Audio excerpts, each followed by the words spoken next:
나 이혼하려고. 선우는 입술을 오므리고 반쯤 감은 눈을 떨구었다. 갈색 눈동자가 왼쪽에서 오른쪽으로 흘렀다. 오른쪽 엄지손가락 손톱을 이로 잘근거리던 선우는 조절 능력을 상실한 채 마치 시선과 눈빛을 잃어버린 사람 같았다. 보이지 않는 발자국에 쫓기다가 막다른 골목을 본 사람처럼. 마주 앉은 정민이 아무런 움직임 없이 카페 통유리를 통해 반사된 햇볕에 눈을 찡그렸다. 살짝 다시 뜬 실눈 사이로 선우의 지난 시간이 겹쳐 보여 정민은 머리를 가볍게 흔들었다. 바깥에서 안으로 침입한 햇살이 반짝 선우와 정민 사이에 다시 내려앉았다. 침입자는 슬금슬금 선우의 눈에 한 번, 정민의 입술에 한 번, 다시 선우의 콧방울에 올라 흘러내렸다.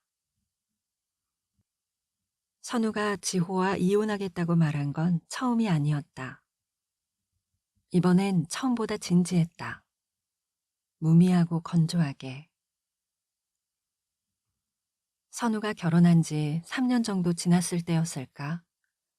선우는 헤어지겠다, 그만하려고, 더 이상은 못 살겠어 같은 표현으로 애둘렀는데 이번에는 이혼이라는 두 글자를 썼다.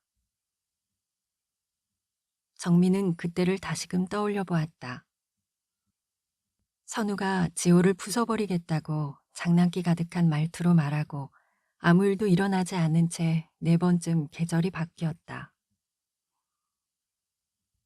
계절이 바뀌기 전 어느 아무 오후에도 선우와 정민은 조용한 카페에 마주 앉았었고 전에 했음직한 안부를 닮은 이야기를 적당히 주고받다가 컵의 얼음이 다 녹아 음료의 색깔이 혼탁해질 때쯤 결혼 생활이 힘들다고 했다.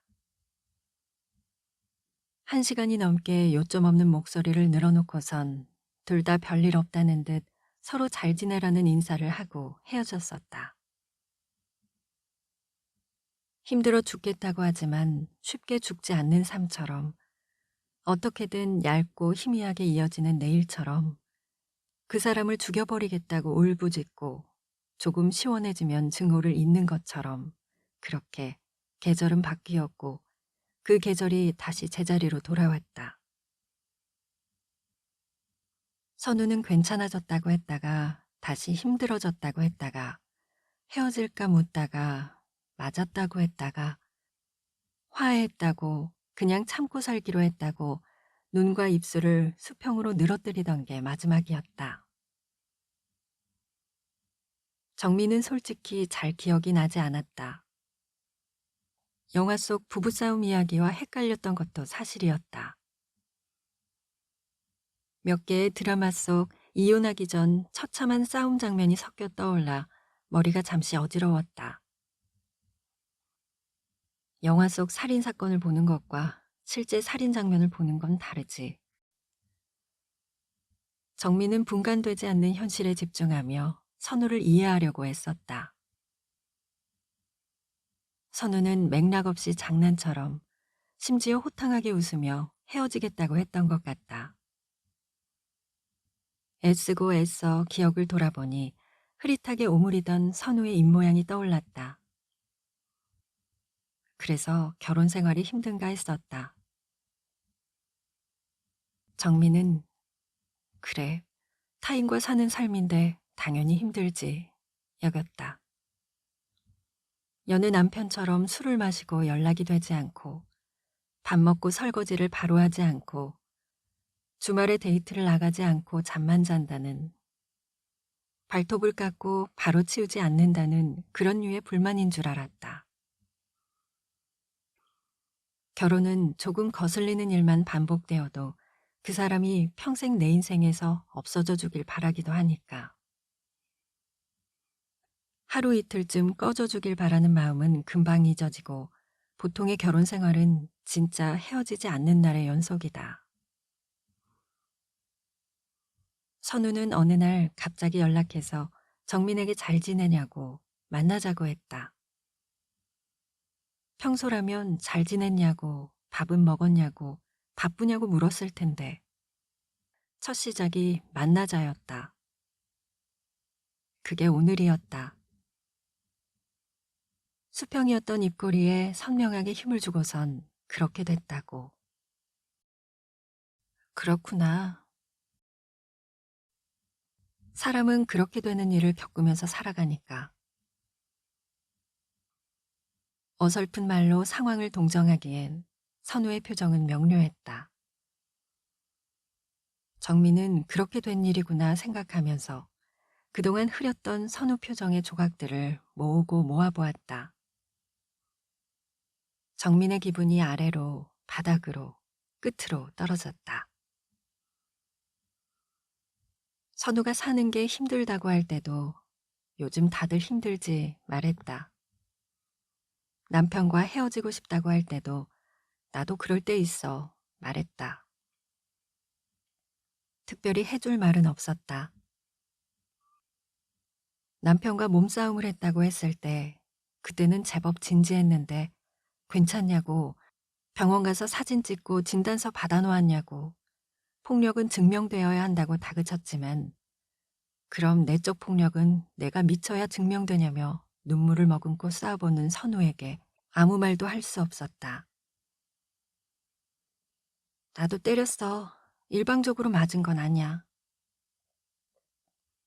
지호와의 몸싸움에서 일방적인 피해자가 아니라 말하는 선우를 보며 정민은 기가 막혀 손바닥으로 테이블을 한 번 치고는 기침을 했다. 잠시 침묵이 흘렀다. 구레나루를 다 뜯어놓지 그랬니? 그런 놈들은 말로 맞아야 해. 선우는 가만히 얼굴 근육을 움찔거렸다. 힘들면 말하지 그랬어. 왜 말하지 않았어? 내가 해결은 못 해줘도. 정민은 들어는 줄 수 있잖아. 위로해 줄 수 있잖아. 같은 어줍잖은 말을 입술 아래 모았다. 선우는 그 찰나의 순간이 억울했는지 말끝을 낚아채듯이 말했다. 그래, 네가 해결해 줄 수 없잖아.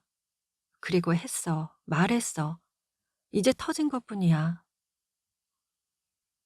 정민은 흩어져 있는 기억에 죄책감을 느꼈다. 아무리 노력해도 선우의 말과 행동, 표정이 이혼으로까지 모아지지 않았다. 별로야, 말로 때리는 거. 세상에 있는 더러운 욕을 했는데 이렇게는 못 살겠더라고, 내가. 언어폭력 그거 내가 너무 불결한 사람이 되더라고. 정민은 선우보다 높아진 목소리를 낮추고 테이블에 올려진 티슈를 매만졌다. 그 카페의 커피잔 캐릭터에 동그란 눈과 입이 그려져 있었다. 커피잔의 스마일, 제법 귀여웠다. 아무 일도 안 일어났으면 좋겠어. 선우의 시선이 한 번에 정민이 매만지던 티슈를 향했다. 커피잔의 초록색 스마일. 지옥 그 새끼, 내가 부숴버릴 거야. 정민은 커피잔의 스마일이 망그러지게 움켜쥐고는 양손으로 티슈를 구기면서 결연한 표정을 지었다. 선우가 웃었다. 오늘 처음으로.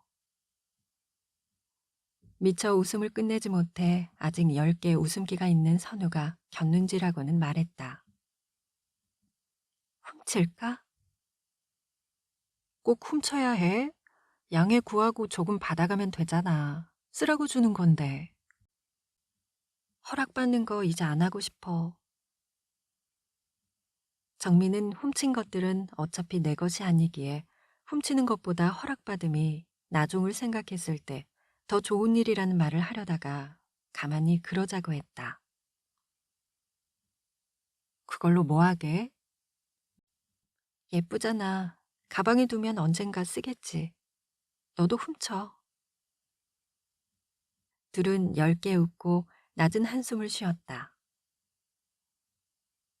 정민은 찬찬히 주변을 돌아보았다. 서로를 바라보며 커피를 마시는 사람들 틈에 구석진 테이블에 늘씬한 여자가 혼자 앉아 있었다. 엉덩이를 겨우 가리는 짧은 바지에 검은색 스타킹이 매끈한 다리에 밀착되어 있었다.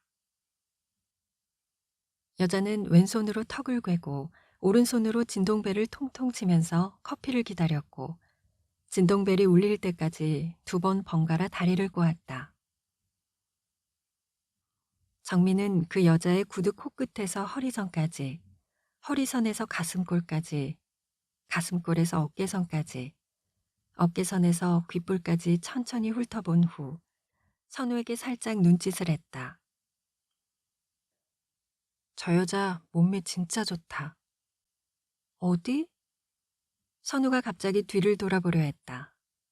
야, 너무 티나게 돌아보지 마. 선우가 목은 그대로 고정시킨 채 최소한만 고개를 돌려 곁눈질을 했다. 선우의 눈동자가 가장자리로 몰리면서 목에 선명한 주름이 생겼다. 이혼을 말하던 선우에게 제법 어울리지 않는 우스꽝스러운 자세였다. 아까 떨어뜨리던 시선보다 훨씬 더 또렷하고 강력한 순간적인 눈빛이었다. 매끈하네. 선우도 정민처럼 여자의 구두코에서 가슴골까지 곁눈질로 시선을 훑었다. 집중하느라 잊고 있었던 손의 건조함이 느껴졌다. 핸드크림 있어? 잠깐만. 정민은 옆자리에 팽개쳐 놓은 가방 속에 손을 넣어 안을 휘저었다. 정민의 손끝으로 구겨진 영수증과 우산, 면봉, 각질 제거제, 상비약, 핸드폰 충전기, 노트, 비상용 배터리, 빗, 펜 몇 개, 거울을 더듬은 후 핸드크림을 찾아 선우에게 내밀었다. 사람들은 정민에게 그렇게 다 들고 다니면 무겁지도 않냐고 물었지만 이내 필요한 게 생기면 정민을 찾았다. 정민은 그렇게 타인의 조력자가 되는 게 좋았다. 네 가방 보기만 해도 무거워. 너도 이렇게 필요할 때 쓰잖아. 선우는 정민이 건네준 핸드크림을 가볍게 짠 후 손을 비벼 고르게 발랐다. 물건을 많이 머금은 볼록한 가방을 보고 선우는 고개를 저었다. 정리는 그때그때 하는 거야. 정리는 시간이 지나면 언젠가 스스로 되는 것도 있는 거야. 가장 나중에 진짜 더러운 것들, 뾰족하게 튀어나온 것들만 치우면 되거든. 정민은 더 이상 선우에게 의미 있는 말을 하지 않았다. 선우도 그랬다. 둘은 의미 있는 대답을 피했다. 선우는 팔을 걷고 바지 허리 쪽을 내려 몸에 남아있는 상처를 보여주었다. 시퍼런 멍이 누르틱틱한 색깔로 변하면서 점점 나아가고 있었다. 이제 참을 수 있을 만큼 아픈데 보면 자꾸 그때가 생각나. 빨리 나았으면 좋겠어. 정민은 몸에 남은 상처는 증거이니 아무로 다 없어지기 전에 사진을 찍고 변호사를 찾아가라고 했다. 선우는 증거란 단어가 나올 때마다 인상을 찌푸리고는 대답을 피했다.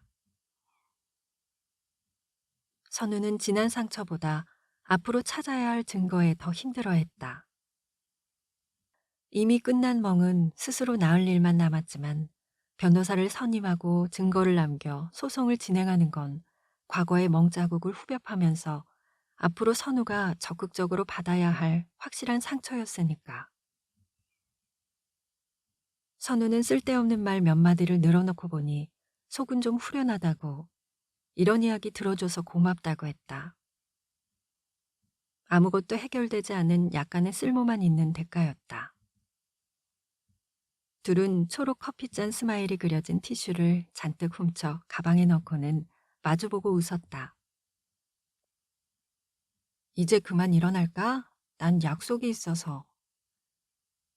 그래, 들어줘서 고마워. 너 집으로 갈 거야? 지호 집에 있지 않아? 집에선 안방에만 있어야지. 화장실이 거실에 있어서 그것만 좀 불편해. 집에선 입맛도 없어. 아무것도 안 먹어. 아직 안방은 내 차지거든. 선우는 마치 이혼의 승자라도 된 듯 어깨를 우쭐한 후 티슈를 훔치던 그 표정으로 한 번 더 웃었다. 무슨 일 있으면 전화해. 아무것도 해결해 줄 수 없는 정민이 먼저 일어났다. 아무것도 해결되지 않은 선우도 따라 일어났다. 정민은 무슨 일이 없길 바랐고 선우는 조금 시원한 듯 보였다. 카페 앞에서 둘은 자연스럽게 헤어졌다.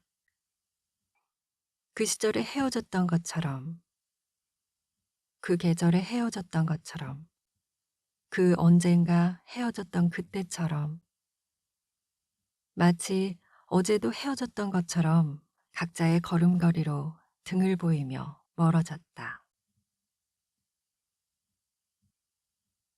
정민은 선우에게 지호와 앞으로 어떻게 할 거냐, 진짜 헤어질 거냐 묻지 않을 것이다.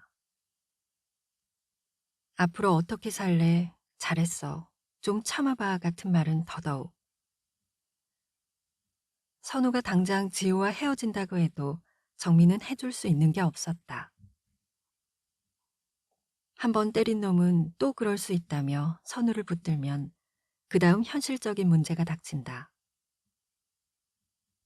그렇게 정민의 설득에 선우가 붙잡히면 어떻게 해야 할까? 정민이 살 수 있는 공간을 마련해 줄 수도 그렇다고 선우를 끼고 살 수 없었다. 그래서 정민이 선우를 위해서 해줄 수 있는 건 지금 진심을 다하는 일, 그 정도였다. 이혼하겠다고 말하고도 선우는 그냥 잘 지내기로 했어 라면서 지호와 밥 먹은 이야기, 잠을 잔 이야기를 할지도 모른다. 정민은 어쩌면 미련일지도 모를 선우와 지호의 재회를, 어쩌면 희망일지도 모를 그들의 헤어짐을 잠시 그려본 후 천천히 걸었다. 사실 약속이 있다는 건 일어날 핑계였다. 정민의 인내심은 그 정도였다. 자꾸만 꺼져가는 기분에 바깥바람을 쐬고 싶어서 정민은 볼록한 가방을 그러하는 채 빠르게 걸었다. 혹시 선우가 따라오지 않았나, 카페 문 앞에 서서 정민 쪽으로 돌아보진 않나 몇 번이고 뒤를 돌아보았다. 거리엔 각자의 길을 가는 사람들로 가득했다. 검은색 남방을 입고 이어폰으로 귓구멍을 막은 키 큰 청년이 무심하게 정민과 눈이 마주쳤다. 정민은 그 눈길을 피해 그의 시야에서 벗어나고자 걷고 또 걸었다.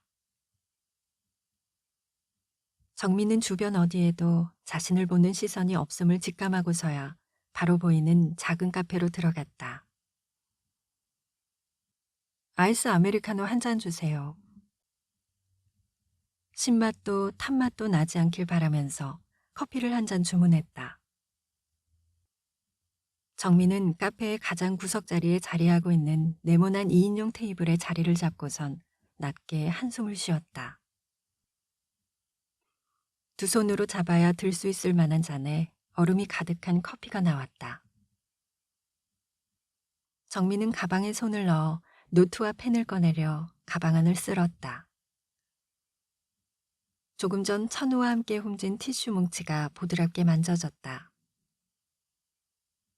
카페 안에는 손님이 없어 그 어떤 말소리와도 섞이지 않은 조용한 재즈 음악이 흘렀다.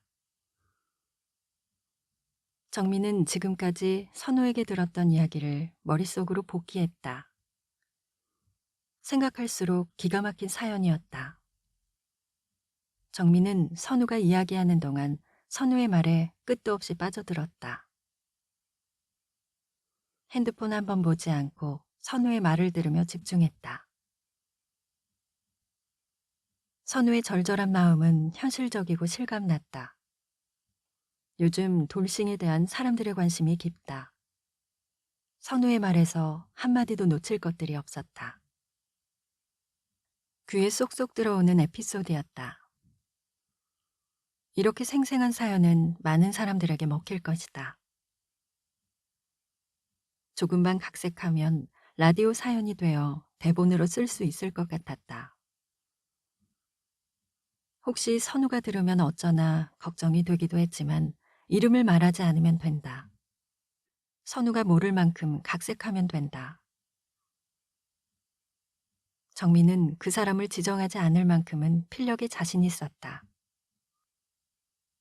계속 함께 살기로 했다든가 하는 결론을 만들면 된다. 각색이 얼마나 정성이 들어가는 일인데 성실한 거짓말을 하면 그 노력은 알아주지 않을까? 세상엔 비슷한 사연이 무궁무진하게 많다. 선우가 듣지 않으면 그뿐이다. 선우는 바쁘잖아. 굳이 내 라디오를 일부러 찾아 들을 시간이 없을 것이다. 분명 남편과 싸우고 싱숭생숭할 텐데 일부러 라디오를 찾아 들을 리가 없다. 그것도 평일 오후 4시에. 정민은 선우에게서 들은 이야기와 선우의 슬픈 눈빛, 목구멍에서 나오던 촉촉한 목소리를 단어와 문장으로 세세하게 적어 나갔다.